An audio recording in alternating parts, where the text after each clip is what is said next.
Welcome to this video demonstration on the InterAcct sales order kitting module.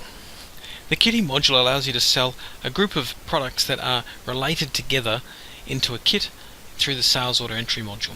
Let's have a quick look at how we set up a kit. I've got here a trolley, which is an item that is a kit, and the kit is made up of the following components. So I've got a tray top, a sub-assembly B, and a drawer assembly.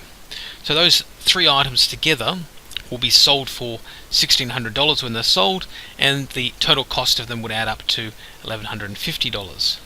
Each of the items that are part of this kit are products in their own right. So if I pull up this steel tray top, I can come in and have a look at the component of that, and I can see that this is an item that we buy. It costs us $75, and it's part of the metal group.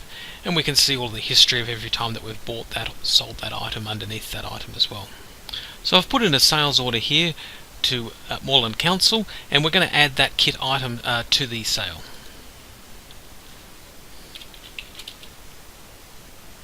So I've searched and found the item. There it is. It asks whether we're going to immediately deliver that, how many of them that we want to order. I'm going to say 2, and do we want to apply a discount off the normal list price.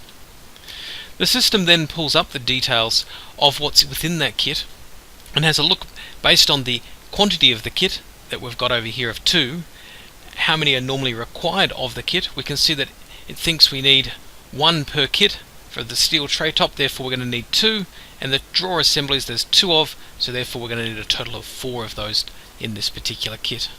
It is possible to come in there and change those details underneath just this one particular sale to say, no, it's not going to be that drawer assembly, it's going to be a different one, or we're going to have 6 drawers rather than 4 drawers in total. When we come through to do a picking slip, we can see in here that the kit is labelled as what the kit heading would be, and then it also shows the person who's going to be picking the stock from the warehouse, each of the different items within the kit, how many of those we require, where they'd find those as far as bin locations or warehouses, what of those are available. We can then choose to what of those items we're wanting to deliver. I'm going to force deliver here.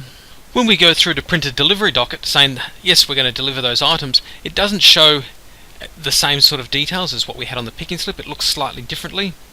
It shows that these items are all related in there, but obviously they might be separate packages received by the customer. So we still want to show them as different lines, but we're not going to break them down in here. When we come through to print the invoice, we can see in here that it does a similar thing to what we did on the delivery docket. It shows the heading of what item they're buying, what the components are within that, but only shows the total price for the whole kit rather than breaking that down. Normally the kits themselves aren't held in stock, but it is possible to do that, and you can see there we've got the other freight details and other details. If you've got other questions about how the kitting module works, please contact sales@interact.com.au. Thank you.